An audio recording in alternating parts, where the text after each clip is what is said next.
Here are some things you might not know about preferential voting. Hello, my name is Lauren. I am a former press gallery journalist, current election enthusiast, and I'm here to help you learn how to vote.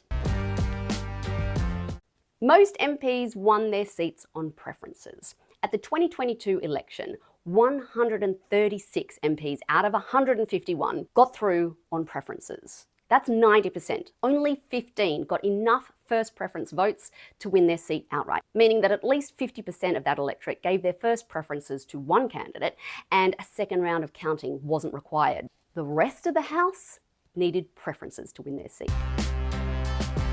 Your second preference is really important. Your third and fourth preference, less so. Your fifth, sixth, seventh preference, probably never going to be used. So if you are stressing about how you're going to order all of the really bad candidates that you don't want to give a preference to, you don't need to stress so much. About 10% of seats will be decided on first preference votes. About 60 to 70% of seats will be won with the help of second preferences after a second round of counting. About 20% will need a third round of counting using second and third preferences. Imagine you are in the tally centre and there is a big table for one electorate and all of the ballot papers have been sorted according to their first preferences. For each candidate there is a pile. Most seats will come down to a race between two candidates, maybe three. So there will be 2 or 3 very large piles and the rest of the piles will be pretty small. If none of those candidates have achieved 50% of the first preference votes, then there needs to be a second round of counting. So the candidate with the smallest pile on the table will be eliminated.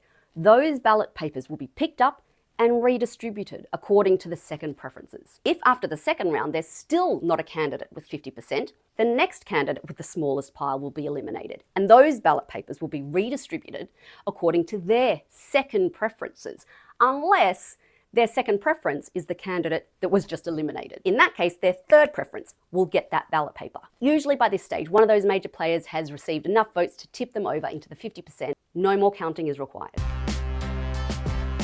There is no such thing as a wasted vote with preferential voting. Say you want to vote for the Pirate Party and your friend tells you you're an idiot because they're never going to get in. That's a wasted vote. Why would you do that? On the contrary, my friend, if you give your first preference to a candidate that's, let's say, a long shot, your ballot paper is probably going to be used a second or a third time, because if that candidate is eliminated, your ballot paper will be picked up and that will be put onto your second preference, and so on and so on. On the other hand, if you give your first preference to a major party like the Liberal Party or the Labor Party, your ballot paper will probably never move and your preferences will never be counted. So why not give your first few preferences to people who don't have as big a chance?